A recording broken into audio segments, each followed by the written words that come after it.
ઇન્ટરવિનિંગ variable, અસંગત ચલ એક્સ્ટ્રાનિયસ variable અને છેલ્લો અને અંતિમ પ્રકાર છે સહચલ કોન્કોમિટન્ટ વેરિયેબલ. અહીં દર્શાવેલ 6 પ્રકાર સાયકોલોજી સાથે સીધી રીતે સંકળાયેલા છે, મનોવિજ્ઞાન સાથે સીધી રીતે સંકળાયેલા છે. તમે કોઈ પણ બાબતની, કોઈ પણ ઘટનાની, કોઈ પણ કિસ્સાની જો તમે ચર્ચા કરતા હો તો આની અંદર આ દરેક પ્રકારના ચલો સીધી રીતે સમાવિષ્ટ છે. હા, ક્યારેક એવું બની શકે કે અજ્ઞાનતાને કારણે કે કોઈ અન્ય બાબતને કારણે આપણે આ ચલોને સીધી રીતે ઓળખી શકતા નથી. ચલના પ્રકારના અનુસંધાનમાં હવે વિગતવાર ચલોની ચર્ચા કરીએ. સૌ પ્રથમ છે સ્વતંત્ર ચલ, ઇન્ડિપેન્ડન્ટ વેરિયેબલ, અથવા તો એને બીજું નામ કહેવું હોય તો કોઝેટિવ વેરિયેબલ. ક્યાંક સ્વતંત્ર ચલ માટે, સ્વતંત્ર પરિવર્ત્ય માટે કોઝેટિવ એટલે કે કારણદર્શક ચલ એવો પણ શબ્દ પ્રયોગ કરવામાં આવે છે. જો તમે પ્યોર સાયકોલોજીની અંદર આ ચલની ચર્ચા કરો તો એના માટે પર્ટિક્યુલર શબ્દનો ઉપયોગ થાય છે કારણદર્શક કે કારણભૂત ચલ. સ્વતંત્ર ચલની, સ્વતંત્ર પરિવર્ત્યની આગળ ચર્ચા કરીશું. Independent variable is that factor which is measured, manipulated or selected by the experimenter or psychologist to determine its relationship to an observed phenomena. 3 લીટીની આ વ્યાખ્યામાં ઘણી બધી બાબતો સીધી રીતે આપણને જાણવા મળે છે. પ્રથમ છે ફેક્ટર, પરિબળ, ઘટક, કોઈક ઘટના, કોઈક કિસ્સો.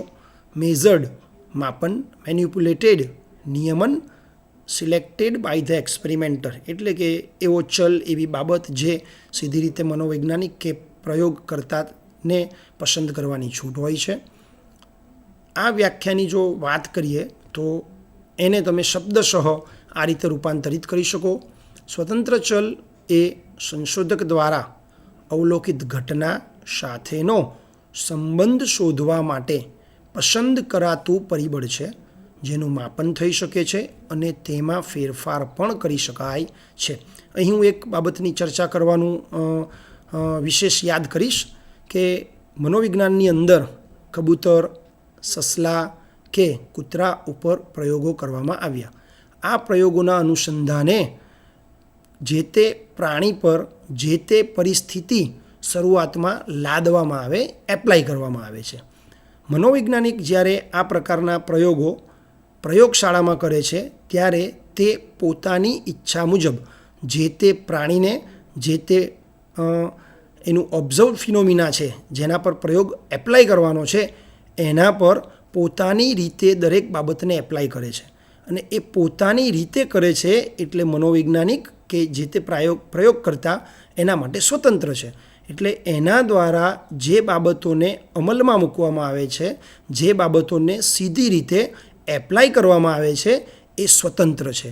એને પસંદ કરવા માટે જે તે મનોવૈજ્ઞાનિક, જે તે પ્રયોગ કરતા મુક્ત છે. એટલા માટે એ દરેક બાબતને સ્વતંત્ર ચલ અંતર્ગત સમાવિષ્ટ કરવામાં આવે છે.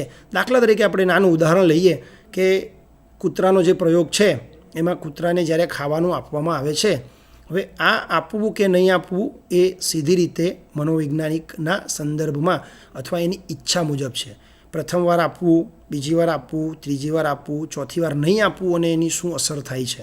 તો આ ખાવાનું આપવું કે નહીં આપવું એ મનોવિજ્ઞાનના સંદર્ભમાં સીધી રીતે એની ફ્રીક્વન્સી, 1 વખત આપવું, 2 વખત આપવું, 3 વખત આપવું કે 4 વખત આપવું કે કેટલામી વખત ના આપવું એ સીધી રીતે મનોવૈજ્ઞાનિક જે પ્રયોગ કરતા છે એ નક્કી કરે છે.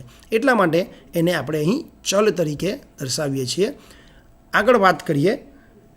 સ્વતંત્ર ચલ ટૂંકમાં કેવું હોય તો એ ઉત્તેજક ચલ છે, સ્ટિમ્યુલસ વેરિયેબલ છે. જો તમે મનોવિજ્ઞાનની ભાષામાં વાત કરો તો એના માટે સ્ટિમ્યુલસ વેરિયેબલ, ઉત્તેજક ચલ એવો શબ્દ પ્રયોગ થાય. જો તમે રસાયણશાસ્ત્રની વાત કરતા હોય તો એના માટે ઉદ્દીપક એવો શબ્દ પ્રયોગ થાય. જો તમે રમતગમત ક્ષેત્રની વાત કરતા હોય તો જે તે વ્યક્તિનો, જે તે ખેલાડીનો જુસ્સો, એનામાં રહેલી જે ઉત્તેજના છે એ સ્વતંત્ર ચલ છે. કારણ વ્યક્તિ બદલાય, મનોવૈજ્ઞાનિક બદલાય એમ એની આ બાબતો સ્ટિમ્યુલસ વેરિયેબલમાં ફેરફાર આવે છે. અન્ય ચલ પર લાગુ પાડવામાં આવતો ચલ છે. એટલે કે સ્વતંત્ર ચલ એ એવો ચલ છે, સ્વતંત્ર પરિવર્ત્ય એ એવું પરિવર્ત્ય કે એવો ચલ છે જે અન્ય પર લાગુ પાડવામાં આવે છે, જે મનોવૈજ્ઞાનિક દ્વારા કે પ્રયોગકર્તા દ્વારા લાગુ પાડી શકાય છે, અને એ લાગુ પાડીને જે તે પાત્ર પર એની અસરનું માપન કરવામાં આવે છે. આગળ વાત કરીએ. અસર કરનાર કે અસર પમાડનાર ચલ છે. એટલે કે તમે પ્રયોગ પાત્ર પર સ્વતંત્ર ચલ લાગુ પાડો તો એની ઉત્તેજનાને આધારે સ્વતંત્ર ચલ એ પરિણામ પર અસર કરે છે. એટલે કે એ અસર પમાડનાર ચલ છે. જો વિદ્યાર્થી ખૂબ મહેનત કરે, સારામાં સારી મહેનત કરે તો એનું પરિણામ સારું આવે.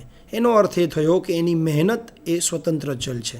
જો એ મહેનત ઓછી કરે છે તો પરિણામ સારું નથી આવતું. જો એ સારી મહેનત કરે છે તો પરિણામ સારું આવે છે. જો એ વધારે પ્રેક્ટિસ કરે છે તો પરિણામ સારું આવે છે. તો અહીં આ પ્રેક્ટિસ અથવા આ મહાવરો એ સ્વતંત્ર ચલનું કાર્ય કરે છે. ચોથી બાબત છે અસર માટે કારણભૂત ચલ છે, કોઝેટિવ વેરિયેબલ છે. એટલે કે કારણદર્શક કે કારણભૂત ચલ છે. આપણે આગળ વાત કરી તેમ જે તે બાબત પર જે તે ચલની એટલે કે સ્વતંત્ર ચલની અસર કેવી થાય છે, કેટલી થાય છે, એનું પ્રમાણ કેટલું છે, એ આ બાબતને લાગુ પાડવા પર આધારિત છે. સ્વતંત્ર ચલ એ ધારણાત્મક પરિણામનું ધારણાત્મક કારણ છે. આ ધારણાત્મક શબ્દને જરા વિગતવાર સમજીએ. જો કોઈ બાબત પર તમે ધારણા કરો કે જો હું આટલી મહેનત કરીશ, જો હું રોજ 4 કલાકનું વાંચન કરું તો મારું રિઝલ્ટ 70% સુધી લાવી શકાય. તો ધારણાત્મક બાબત એટલે કે ઇનપુટ આપવાનો જે છે, જે આગળનો મુદ્દો છે, ઇનપુટ આગત અથવા નિવેશ. એટલે કે હું આટલી મહેનત કરું, આટલો વધારો કરું તો એનું પરિણામ આટલું વધુ સારું આવી શકે. કહેવાનો અર્થ સ્વતંત્ર ચલ એ સંશોધક દ્વારા, મનોવૈજ્ઞાનિક દ્વારા કે પ્રયોગકર્તા દ્વારા સીધી રીતે પરતંત્ર ચલ પર અસર ઉપજાવનાર, અસર પમાડનાર ચલ છે. એનું નિયમન કરી શકાય છે. મેં આગળ વાત કરી તેમ કૂતરાના પ્રયોગની અંદર કે કબૂતરના પ્રયોગની અંદર આપણે તેનું નિયમન કરી શકીએ છીએ. એને કેટલા સ્ટિમ્યુલસ આપવા, એને કેટલી વાર ઉત્તેજિત કરવો, જે તે બાળકને કેટલા ડોઝ આપવા. એક નાનું બાળક જ્યારે ડૉક્ટર પાસે જાય છે ત્યારે ડૉક્ટર બાળકની મનોસ્થિતિને ધ્યાનમાં રાખીને નક્કી કરતા હોય છે કે હું બાળક સાથે કઈ રીતે વાત કરું. અહીં હું બીજું એક ઉદાહરણ આપવાનું પસંદ કરીશ. જ્યારે આપણે અથવા કોઈ નાનું બાળક ઓર્થોપેડિક ડૉક્ટર પાસે જાય છે અને બાળકનો પગ તૂટી ગયો હોય છે અથવા પગ ચઢાવવાની વાત આવે છે, ત્યારે એ ઓર્થોપેડિક ડૉક્ટર એક સાયકોલોજિસ્ટ છે, એક મનોવૈજ્ઞાનિક છે, એની સાથે સાથે એણે પેલા બાળકને ટ્રીટમેન્ટ આપવાની છે. તો જો બાળકને વાત કર્યા વગર એ આ કામ કરશે તો કદાચ બાળકને ઝડપથી એની અસર થશે. એટલે એ ડૉક્ટર એક મનોવૈજ્ઞાનિક તરીકે વર્તીને બાળક સાથે એની કાલી ઘેલી ભાષામાં વાત કરે છે. સાથે સાથે પોતાના હાથ દ્વારા એ જે તૂટેલા હાથનો કે પગનો જોઈન્ટ છે એને વ્યવસ્થિત રીતે સેટ કરીને ચડાવી દે છે. અને ત્યારે બાળકને ફક્ત એક જ વાર દુખાવાનો અનુભવ થાય છે. કહેવાનો અર્થ કે આ જે ડૉક્ટર છે એ પોતાની રીતે કયો ચલ, કઈ બાબત, કઈ ઘટના એપ્લાય કરવી પેલા બાળક પર એ નક્કી કરે છે. એટલા માટે આ બધી બાબતો સીધી રીતે ચલની અંદર, સ્વતંત્ર ચલની અંદર સમાવિષ્ટ છે. સામાન્યતઃ સ્વતંત્ર ચલના પણ 2 પેટા પ્રકાર પાડી શકાય છે. એની અંદર એક છે માવજત અથવા વર્તન ચલ, ટ્રીટમેન્ટ વેરિયેબલ. બીજું છે ગુણદર્શક અથવા લાક્ષણિક ચલ, એટ્રીબ્યુટ, અથવા તો લાક્ષણિકના સંદર્ભમાં ઓર્ગેનાઇઝમિક વેરિયેબલ. સ્વતંત્ર ચલના 2 પેટા પ્રકારની આપણે ચર્ચા કરીશું. સૌ પ્રથમ છે માવજત અથવા વર્તન ચલ. બિહેવિયર વેરિયેબલ એવો પણ ક્યાંક શબ્દ પ્રયોગ થાય છે, અને માવજત એટલે કે એ અર્થમાં ટ્રીટમેન્ટ વેરિયેબલ એવો એનો અર્થ અભિપ્રેરિત છે. સૌ પ્રથમ માવજત અથવા તો વર્તન ચલ એ એવો ચલ છે કે જેનું સીધી રીતે મનોવૈજ્ઞાનિક દ્વારા નિયમન થઈ શકે છે. બીજું, જે સંશોધક દ્વારા પસંદ કરાય છે અને મોટે ભાગે તે વિષય કે પદ્ધતિ સાથે સંલગ્ન ચલ છે. થોડીક વિશિષ્ટતા તરફ અથવા થોડુંક સ્પેસિફિકેશન તરફ જઈએ તો માવજત કે વર્તન ચલ છે એ જે તે પાત્રને ધ્યાનમાં રાખીને, જે તે જીવંત પાત્રને ધ્યાનમાં રાખીને પસંદ કરવામાં આવે છે. મોટે ભાગે શિક્ષણની જો વાત કરતા હોઈએ તો એ વિષય કે પદ્ધતિ સાથે સંલગ્ન છે. મનોવિજ્ઞાનની જો વાત કરતા હોઈએ તો એ સીધી રીતે મનોવિજ્ઞાનના જે તે વિષયો, એની પદ્ધતિઓ, એને કેમ એપ્લાય કરવું, સામે એપ્લાય જેના પર કરવાનું છે એની વય કક્ષા, વયજૂથ શું છે, એ બધી બાબતો પર વર્તન કે માવજત ચલ સીધી રીતે અસર કરે છે. એના ઉદાહરણમાં જોઈએ તો શિક્ષણ પદ્ધતિ છે, વિષય છે, ધોરણ છે, એકમ છે વગેરે બાબતોનો સમાવેશ થાય છે. ઉદાહરણના સંદર્ભમાં એક બાબત હું રજૂ કરવા માંગીશ. ધારો કે મારે પ્રથમ ધોરણના કે પહેલા ધોરણના બાળકને ભણાવવું છે તો એના માટે કદાચ વ્યાખ્યાન પદ્ધતિ કે પ્રોજેક્ટ પદ્ધતિ સીધી રીતે અસરકારક રહેશે નહીં. કારણ કે મારે એને જે વિષય ભણાવવાનો છે એ એકમને ધ્યાનમાં રાખીને, એનું ધોરણ એટલે કે એની વયકક્ષાને ધ્યાનમાં રાખીને મારે શિક્ષણ પદ્ધતિ એપ્લાય કરવી પડે. એટલા માટે હું એ બાળકો સાથે કદાચ રમીને અથવા કોઈક અભિનય ગીત કરીને કાં તો એની સાથે જૂથમાં બેસીને આ વસ્તુ કે આ વિષય વસ્તુ કે જે તે એકમ હું એને ભણાવવાનો પ્રયત્ન કરીશ. એટલા માટે અહીં આને માવજત ચલ તરીકે સીધી રીતે ઓળખાવવામાં આવે છે. બીજો પેટા પ્રકાર છે સ્વતંત્ર ચલનો, ગુણદર્શક કે લાક્ષણિક ચલ, એટ્રીબ્યુટ કે ઓર્ગેનાઇઝેમિક વેરિયેબલ. વિગતવાર વાત કરીએ તો લાક્ષણિક ચલો કે જેને પરિવર્તક ચલ કે પછી જૈવિક ચલ તરીકે પણ ઓળખવામાં આવે છે, જેમાં એવી લાક્ષણિકતાઓ સમાવિષ્ટ છે જેનું નિયમન સંશોધક દ્વારા થઈ શકતું નથી. અહીં એક શબ્દ છે જૈવિક ચલ. કહેવાનો અર્થ છે કે આ બાબતો હોમોજીનેટિકલી બાળકને કે જીવંત પાત્રને મળેલી હોય છે. એટલા માટે એમાં મનોવૈજ્ઞાનિક દ્વારા, સંશોધક દ્વારા, પ્રયોગકર્તા દ્વારા કોઈ પણ પ્રકારનો ફેરફાર શક્ય નથી, જે આપ અહીં જોઈ શકો છો. જેમાં આપણે એટલે કે પ્રયોગકર્તા કોઈ પણ પ્રકારનો ફેરફાર કરી શકતો નથી. ઈચ્છીને પણ એમાં કોઈ ફેરફાર કે એનું નિયમન થઈ શકતું નથી. એના ઉદાહરણ છે વય, જાતીયતા, બુદ્ધિ, સિદ્ધિ, જ્ઞાતિ વગેરે. સીધી રીતે વાત કરીએ તો બાળક 9 વર્ષનું હોય, એની વયમાં, એની જાતિમાં, સ્ત્રી હોય કે પુરુષ હોય, એની બુદ્ધિમાં, એની સિદ્ધિમાં કે એની જ્ઞાતિમાં ફેરફારને કોઈ અવકાશ રહેતો નથી. એટલા માટે આ ગુણદર્શક કે લાક્ષણિક ચલ તરીકે ઓળખવામાં આવે છે. આ ચલ સ્વતંત્ર ચલ અને પરતંત્ર ચલ વચ્ચેના સંબંધોમાં ફેરફાર માટે જવાબદાર છે અથવા તેને નિયંત્રિત પણ કરે છે. આ બે લાઇનને બિટવીન ધ લાઇન એનો અર્થ એવો છે કે સ્વતંત્ર ચલ અને પરતંત્ર ચલ એટલે કે મનોવૈજ્ઞાનિક જે ચલ લાગુ પાડે છે એને આધારે પરતંત્ર ચલમાં કેવો ફેરફાર થાય છે એનું નિયંત્રણ આપણે લાક્ષણિક કે ગુણદર્શક ચલ દ્વારા કરી શકીએ છીએ. આગળ જઈએ. ચલનો બીજો પ્રકાર ડિપેન્ડન્ટ અથવા તો resultant variable. Dependent variable is that factor which is observed or measured to determine the effect of the independent variable. એટલે કે અહીં એક અસરની વાત કરવામાં આવી છે. એ અસર કોના દ્વારા પરતંત્ર ચલ પર પડે છે? તો એ ઇન્ડિપેન્ડન્ટ વેરિયેબલ દ્વારા પડે છે. એટલે કે સ્વતંત્ર ચલની અસરનું માપન જેના દ્વારા થઈ શકે એ પરતંત્ર ચલ છે, એટલે કે રિઝલ્ટન્ટ વેરિયેબલ છે. શબ્દશઃ જોઈએ તો પરતંત્ર ચલ એ એવું પરિબળ છે કે જેના માપન કે અવલોકન દ્વારા સ્વતંત્ર ચલની અસર શોધી શકાય છે. તબીબ ક્ષેત્રનું એક અહીં ઉદાહરણ લઈએ. કોઈ એક વ્યક્તિ છે જેનો બ્લડ રિપોર્ટ એવો આવે છે કે જેમાં હિમોગ્લોબિનનું પ્રમાણ ઓછું છે.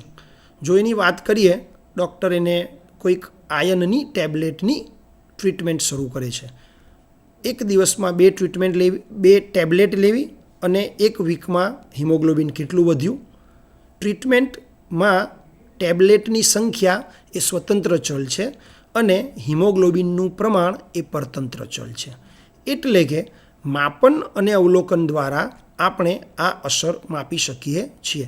ડૉક્ટર અથવા જે તે મનોવૈજ્ઞાનિક એવું નક્કી કરે છે કે બાળકને જે તે ટ્રીટમેન્ટ કેટલી આપવી, અને એને આધારે પરતંત્ર ચલ એટલે કે આપણને પરિણામ કેવું મળ્યું, તો એ પરિણામ જે દર્શાવે છે એ સીધી રીતે કેવું હોય તો પરતંત્ર ચલ છે, અથવા એ પરતંત્ર પરિવર્ત્ય છે. આગળ જોઈએ. એની સંકલ્પના સ્પષ્ટ કરતાં કહી શકાય, સ્વતંત્ર ચલના અનુસંધાનમાં પરતંત્ર ચલ એ અસર પામનાર ચલ છે. હવે આ ચલ પર અસર કોની થાય તો સ્વતંત્ર ચલની. અસર કોણ પમાડે? સ્વતંત્ર ચલ. અસર કોણ પામે? પરતંત્ર ચલ. અસર કોના પર માપવાની છે? પરતંત્ર ચલ પર. તો આ ચલ એ અસર પામનાર ચલ છે. બીજી રીતે કેવું હોય, મનોવિજ્ઞાનની ભાષામાં પ્રતિચારાત્મક ચલ છે. આ ચલની મદદથી તમે પ્રતિચારનું પ્રમાણ માપી શકો છો. પરિણામ દર્શાવતો ચલ છે. એટલે કે સ્વતંત્ર ચલની અસર કેટલી થઈ, કેટલા ટકા થઈ, એનું લાક્ષણિક માપ કે ગુણદર્શક માપ કેટલું થયું એ પરતંત્ર ચલના માપન દ્વારા જાણી શકાય છે. એટલા માટે એને અથવા એ શબ્દ પરતંત્ર એ દર્શાવે છે કે એ પરતંત્ર છે, બીજાના પર નિર્ધારિત છે, બીજાના પર આધારિત છે. બીજું એટલે કોણ? તો એ સ્વતંત્ર ચલ પર આધારિત છે. સ્વતંત્ર ચલની અસરને કારણે ઉદ્ભવતો ચલ છે. જો સ્વતંત્ર ચલ ના હોય તો પરતંત્ર ચલનું અસ્તિત્વ નથી. એ આ વિધાનમાં અભિપ્રેત છે. વ્યક્તિના વર્તનની અભિવ્યક્તિ કે અવલોકિત બાબતો દર્શાવનાર ચલ છે. એટલે કે કોઈ વ્યક્તિ સ્પષ્ટ રીતે ચોક્કસ પ્રકારનું વારંવાર વર્તન કરે છે, એની અભિવ્યક્તિ નિશ્ચિત પ્રકારની હોય છે, એ દરેક લોકો એનું અવલોકન કરે છે. તો આ એનું વર્તન, એની અભિવ્યક્તિ આવી જ કેમ છે, તો એ તમે સ્વતંત્ર ચલની અસરને કારણે માપી શકો. તમને દેખાતું એનું વર્તન કે એની અભિવ્યક્તિ એ પરતંત્ર ચલ છે, જે અવલોકન કરતા એટલે કે એક સામાન્ય માણસ, મનોવૈજ્ઞાનિક, પ્રયોગકર્તા, એક શિક્ષક, એક અધ્યાપક આ બાબતને અવલોકન કરી શકે છે. અને એ બાબત પર એવી કઈ બાબત અસરકર્તા છે એ શોધી શકે છે. આપણે એક ખૂબ જ પ્રસિદ્ધ એવી ટોડની વાર્તા સાંભળી હશે કે જેમાં ટોડ